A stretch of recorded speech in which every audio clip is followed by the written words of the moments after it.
Bonjour à toutes et à tous, bienvenue à ce nouveau Good Morning Market. Nous sommes le vendredi 11 mars 2022 et comme d'habitude on va faire un point sur la séance de la veille avec des indices européens qui ont terminé en forte baisse. Ils ont réduit une partie de leur hausse de la veille alors que les discussions entre les ministres des Affaires étrangères de Russie et d'Ukraine en Turquie se sont avérées décevantes. Le ministre ukrainien des Affaires étrangères, Dmytro Kuleba, a déclaré que les dirigeants à Moscou vivent dans leur propre réalité, après notamment que le ministre des Affaires étrangères du Kremlin ait nié que les forces russes aient ciblé des civils en détruisant un hôpital pour enfants et une maternité mercredi. À noter que la Russie a autorisé l'Ukraine à envoyer une équipe de réparation, de maintenance à la centrale nucléaire de Tchernobyl afin de réparer l'alimentation électrique endommagés. Mais d'un autre côté, les médias ont fait état de frappes aériennes russes sur des sites dans l'ouest de l'Ukraine qui visent probablement des lignes d'approvisionnement. Et selon le Parlement ukrainien, les forces russes ont attaqué un institut de Kharkiv abritant un réacteur nucléaire expérimental et une résidence voisine est actuellement en feu. Alors le Conseil de sécurité des Nations Unies devrait se réunir aujourd'hui et le but c'est de discuter de ces accusations formulées au sujet du recours par la Russie à des armes chimiques en Ukraine. On en a très rapidement parlé hier. Les États-Unis affirment que cette initiative s'inscrit dans le cadre de la thèse selon laquelle la Russie prépare une opération sous faux drapeau impliquant des armes chimiques. On notera que Joe Biden devrait demander la fin du statut commercial préférentiel de la Russie dans son discours d'aujourd'hui, discours prévu à 16h15, ce n'est pas dans le calendrier économique d'ailleurs, pas grand-chose aujourd'hui concernant le calendrier économique, on a pris connaissance de l'indice des prix à la consommation en Allemagne, c'est ressorti dans les attentes. On notera également que le Japon a annoncé qu'il allait geler les avoirs de 3 banques biélorusses à partir du mois d'avril. Alors concrètement, en Europe, le DAX a perdu de 93%, le CAC 40 a terminé en baisse de 2,83%. Et hier, c'était également le jour de la décision de la BCE qui a décidé de maintenir ses taux inchangés et a annoncé une possible fin anticipée des achats d'actifs. Alors, dans un premier temps, les opérateurs ont visiblement considéré cette annonce comme un signal hawkish, mais la présidente de la BCE, Christine Lagarde, a réussi à calmer un peu les marchés. Elle a annoncé que la Banque centrale se donne le temps d'analyser correctement l'impact du conflit sur la situation économique de l'Union européenne. L'inflation en 2022 devrait atteindre 5,1%, les prévisions précédentes tablaient pour 3,2%. C'est important de le noter. Si l'inflation ne diminue pas dans les mois à venir, l'assouplissement quantitatif devrait s'achever au 3e trimestre, même s'il est conditionnel et dépend de la suite des événements. On notera que les indices américains ont également subi de fortes baisses. Mais ça reste limité par rapport au vieux continent. Le Nasdaq a perdu que 1,62%, le S&P 500 1,18%. On a pris connaissance hier de l'inflation de l'IPC aux États-Unis pour le mois de février, une inflation qui a atteint 7,9%. C'est conforme aux prévisions des analystes et c'est un plus haut depuis janvier 1982. Les principaux facteurs qui ont contribué à cette augmentation sont le logement, l'alimentation et le transport. Il est très intéressant de noter que les prix liés aux combustibles et aux médias pour les ménages ont baissé. On peut quand même s'attendre à ce que ces chiffres soient tout de même révisés à la hausse ou supérieurs à cela donc en mars. Sur le front des entreprises, très rapidement, on notera que Goldman Sachs va fermer toutes ses opérations en Russie. C'est la première grande banque de Wall Street à prendre de telles mesures après l'invasion de l'Ukraine par la Russie.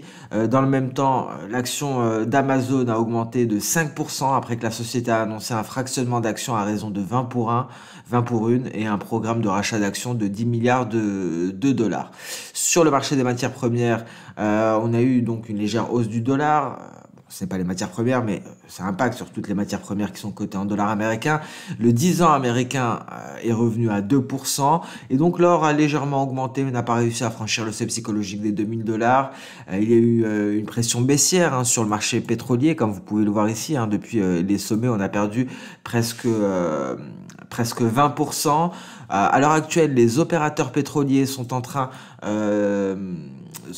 donc d'évaluer les commentaires, souvenez-vous, des Émirats Arabes Unis, mais aussi cette invasion de l'Ukraine qui perdure.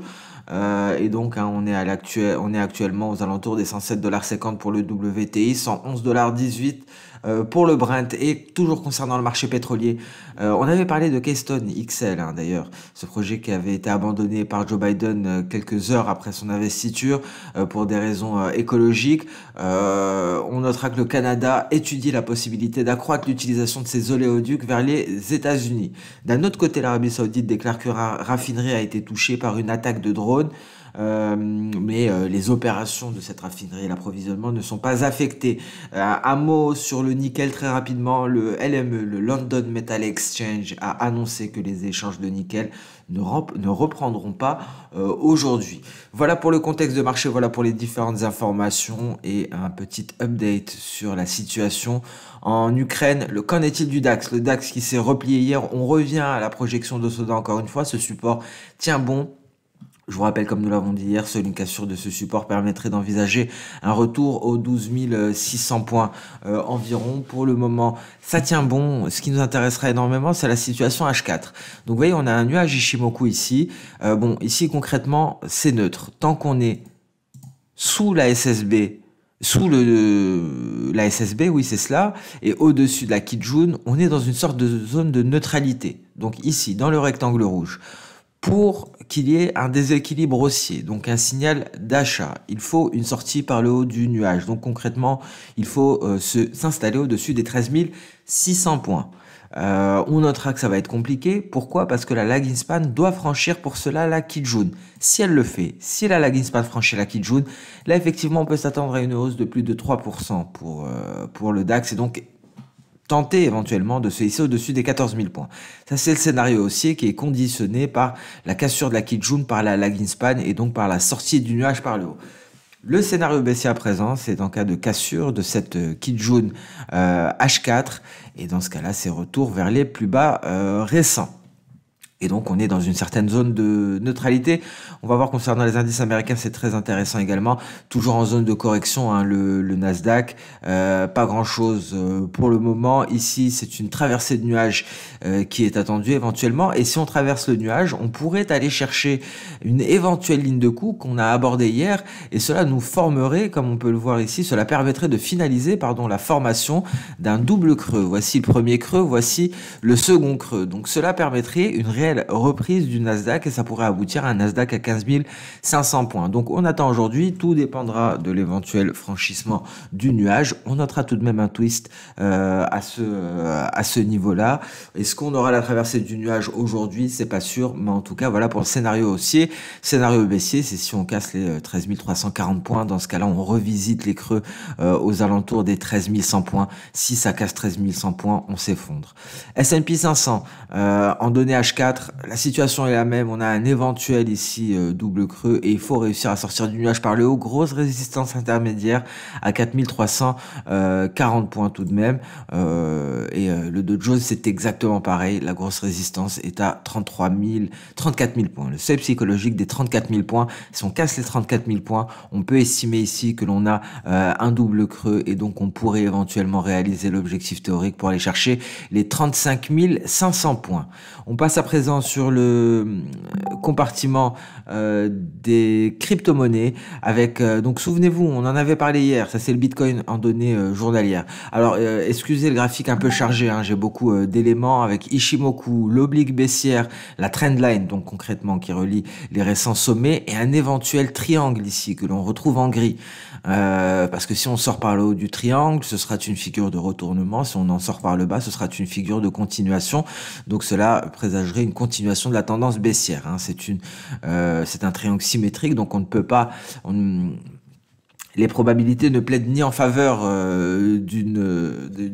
d'un retournement haussier, ni en faveur d'une continuation baissière. Donc il faut attendre la cassure d'une des deux bornes. Mais souvenez-vous, hier, on a parlé de cette forte zone de résistance qu'il sera difficile de franchir. Écoutez, vous voyez, hein, hier, on s'est replié, on a pratiquement effacé toute la hausse du 9 mars. Alors, en données H1, pas grand-chose, hein. On revient sur une ancienne projection de Soda qui semble attirer les cours à chaque fois, hein. C'est celle-ci, celle aux alentours des 39 200 dollars. C'est une projection que je garde depuis assez longtemps, hein. Vous voyez, je la garde depuis la mi-février. On a beaucoup joué avec et on revient jouer avec encore une fois. À chaque fois qu'on l'a franchi, hein, concrètement, il y a de belles impulsions haussières sur le Bitcoin.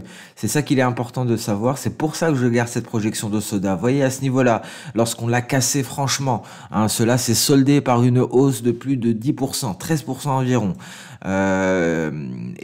Donc ici encore une fois, on l'a cassé franchement. Ça s'est soldé par une hausse de plus de 8%. Et donc autant vous dire que si on casse franchement, c'est minimum 8% encore une fois, voire même 13%. Voire même 14%.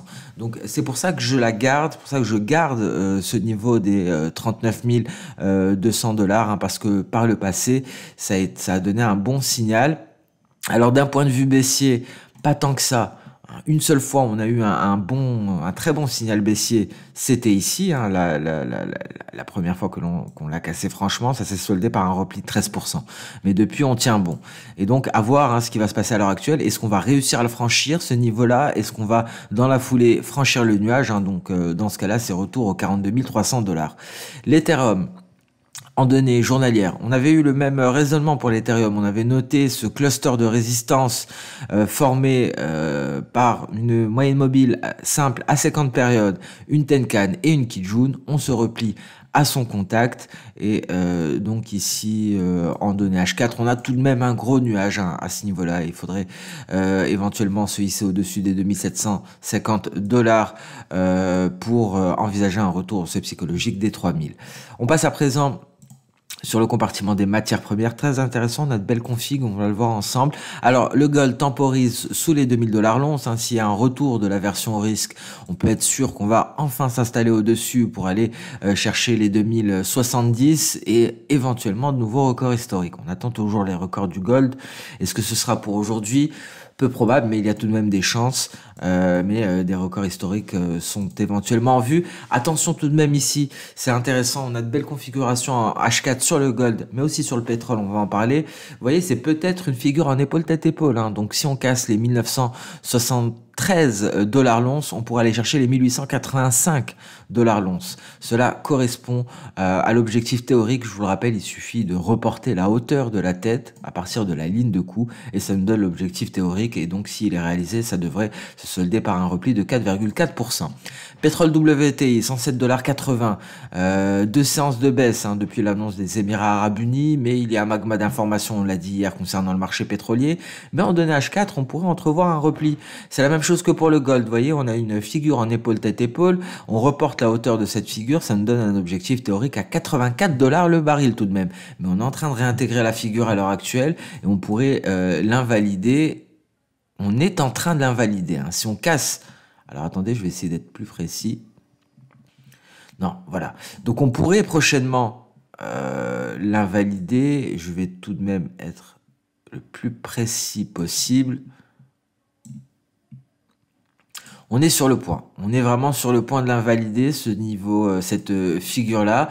Mais en tout cas, si on ne parvient pas, si le nuage fait office de résistance à 108,80 et qu'on repart à la baisse, là, sachez que les perspectives sont clairement baissières. La lagging span, elle est ici. Si on n'arrive pas à la voir, la voici. Elle a tout de même une marge de manœuvre à la baisse, hein, près de 8% à la baisse, ce qui nous ramènerait sur le retracement de Fibo à 161,8%, les 98,70 $ et éventuellement l'objectif théorique à 84 dollars. Donc attention au pétrole, on garde un œil sur le pétrole aujourd'hui. Pas grand chose sur le blé, hein, on tente un redémarrage et ça devrait arriver parce que le conflit est en train de s'éterniser. Concernant le marché des changes,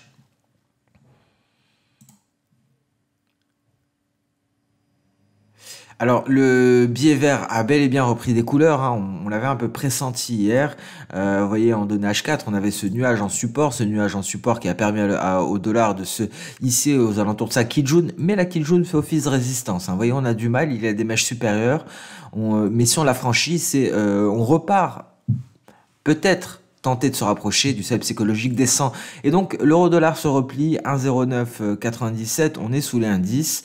Et donc quand d'un côté le billet vert tente de se hisser au-dessus de la Kijun, l'euro-dollar tente de se hisser au-dessus de sa Tenkan et donc le seuil psychologique à indice.